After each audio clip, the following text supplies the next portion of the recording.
I was at the game. It was a particularly bad time. It was a particularly bad time for English football and the behaviour of English fans. And it was a bad time, unfortunately, for Ireland on the Irish mainland. I'd like to think that in 20 years things have moved on considerably. Things are considerably better on both fronts.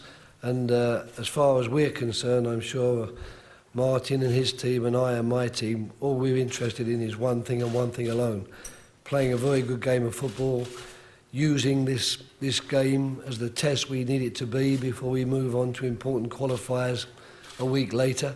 And the last thing we really want to be doing is either talking after the game about incidents. So we can only hope that both sets of fans behave themselves, and in particular our fans do not try to provoke the Irish fans by doing things they really should not do. They know they shouldn't do them. We're making it clear they shouldn't do them, so let's hope we don't have to talk about that after the game. Hodgson says he hasn't spoken to Jack Wilshere about his behaviour after the midfielder was charged by the FA for chanting offensive songs about Tottenham during Arsenal's FA Cup victory parade last weekend.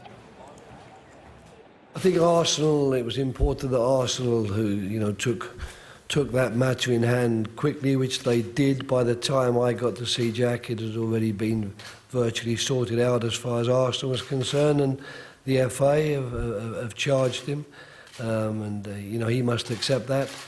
To be frank, there's not so much to say. It's not the type of behaviour we encourage. It's not the type of behaviour we particularly want to see. Unfortunately, young men sometimes do things that they shouldn't do and regret. But as far as I'm concerned, it's his footballing qualities which I've got to concentrate on, and I'll leave our authorities at the FA and the Arsenal Football Club to try and make certain that he curbs his enthusiasm to do the wrong thing from time to time.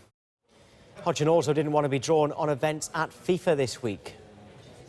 Well, you can ask it, Nick, but I'm going to say I'm not going to get involved in that question. I think it really is a question for the hierarchy in the FA, our executives, and we can't accuse either Greg or Martin of not stepping forward and making their position clear on that subject. So I think I will, certainly at this moment in time, concentrate on the football, concentrate on the job that I'm actually paid to do, which is to coach and manage a group of football players, and I'll leave any real comments which will bear an FA stamp, because I work for the FA. I'll leave it to the people at the FA who are more entitled to make comments at this moment in time.